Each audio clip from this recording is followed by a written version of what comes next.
क्या दोस्तों आप अनिद्रा से परेशान हो? क्या आपके कोई घर परिवार में कोई भी सदस्य को अच्छी तरह से नींद नहीं आती? तो मैं आपके लिए एक रामबाण इलाज लेके आया हूँ और ये इलाज है एक सामान्य टोटका। और ये टोटके आप करेंगे तो अवश्य ही आपको पूरी तरह से पूरी रात नींद आ जाएगी। आपका बच्चा हो वो भी चैन से सो पाएगा। और आप कई भी डॉक्टर के पास गए होंगे, आप कई सारी गोलियां दवाइयां खाई होगी, फिर भी वो आपको नींद की समस्या जो है वो खत्म नहीं हुई है। तो इस वीडियो आप सही समय पे दिख रहे हो, क्योंकि ये इस वीडियो में हम आपको बताने वाले हैं आपको अच्छी तरह से नींद आए ऐसे एक नॉर्मल एक सामान्य सा टोटका, जिस टोटके में आपको न तो 1 रुपये खर्च करने हैं, न तो आपको अलावा एक्स्ट्रा कोई टाइम की काटने की भी ज़रूरत नहीं है। बस बने रहिए इस वीडियो में अंत तक। गीता में भगवान श्री कृष्ण ने कहा है, समस्या कोई भी हो, कैसी भी हो, उसका सॉल्यूशन अवश्य ही होता है। और समस्या कोई भी हो, इसका सॉल्यूशन ढूंढने के लिए हमारा नज़रिया होना चाहिए। क्या होना चाहिए? नज़रिया।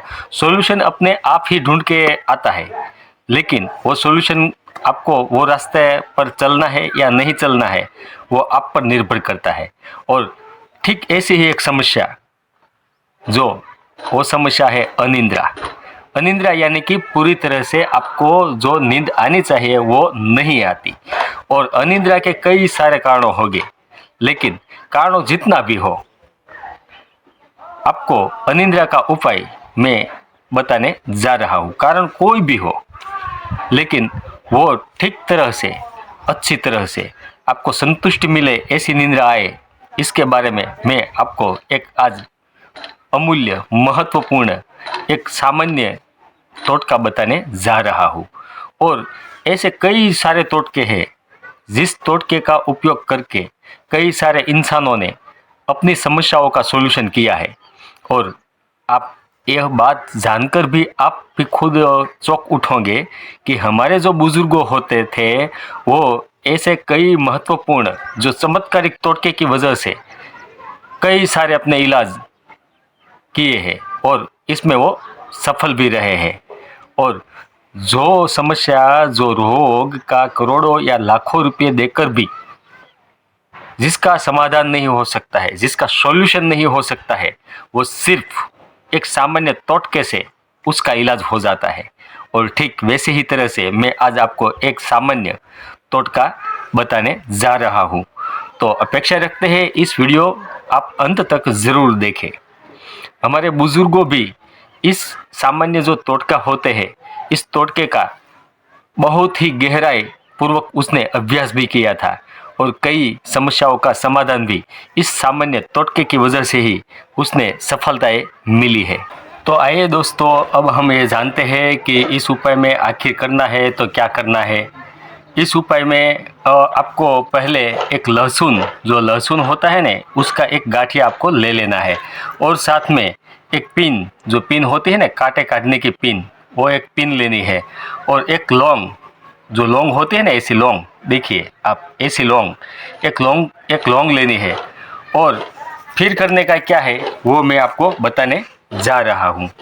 तो जो सबसे पहले ये जो लहसुन की कली होती है, इसकी बाहरी भीतर जो बाहर होते हैं ना कली, बाहर कली, वो 3 कली आपको निकालने की है।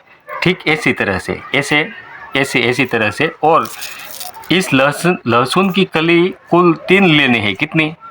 कुल 3 लेनी है। लहसुन की कुल 3 कलियाँ आपको लेनी है। और ये 3 कली ऐसे लेनी है, उसको छिलना मत, बिना छिली हुई ही 3 कली आपको लेनी है। और ये 3 कली लेकर आपको अब क्या करने का है वो भी मैं आगे बताने जा रहा हूँ। ये 3 कली आप लोगे जो बिना छिली हुई है, ऐसी 3 कली। और 3 कली में से कोई एक कली ले लो अपने हाथ में, और एक कली में जो लौंग है उसको अंदर फूकने का है, अंदर डालने का है। ठीक वैसी तरह से बीच में से यहाँ से ऐसे डालना है। देखो, जो ऐसे एक कली है उसमें लौंग लहसुन की कली के अंदर ऐसे डालने का है।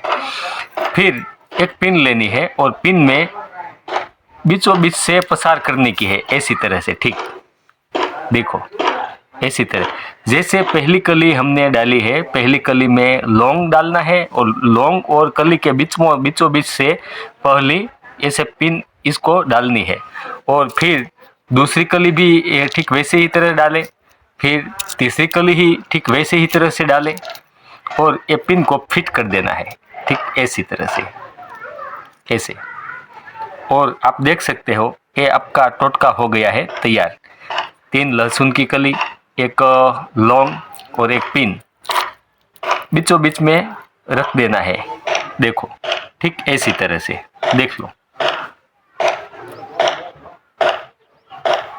अपेक्षा रखता हूँ ये टोटका कैसे किया जाता है वो आपको समझ में आ गया ही होगा। और यह जो तैयार हो चुका है हमारा टोटका, वो टोटका हमें शनिवार या तो मंगलवार के दिन ही करना है।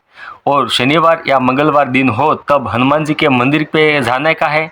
और जो हनुमान जी के मूर्ति या तो कोई छवि हो, इसमें जो सिंदूर लगाया जाता है वो सिंदूर को आपको थोड़ी सी मात्रा में उंगली में लेकर आपको घर पे आ जाने का है।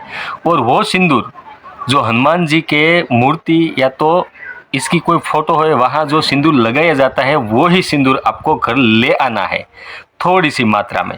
और उस सिंदूर से आपको इस टोटके के जो लहसुन होते हैं इसमें छोटा सा टपका कर देना है, वो सिंदूर यहाँ लगा देना है। आप देख सकते हो यहाँ मैंने लगाया है।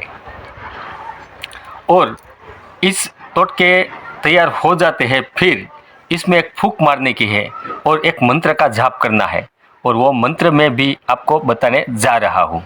और ठीक इसी तरह से मन में आपको प्रे करने हैं और प्रे करके आपको एक मंत्र बोलना है, वो मंत्र 7 बार बोलना है। और वो मंत्र क्या है वो भी मैं आपको बताने जा रहा हूँ। और इस मंत्र जब आप मन में पढ़ रहे हो तब क्या करना है वो भी मैं आपको बताने जा रहा हूँ।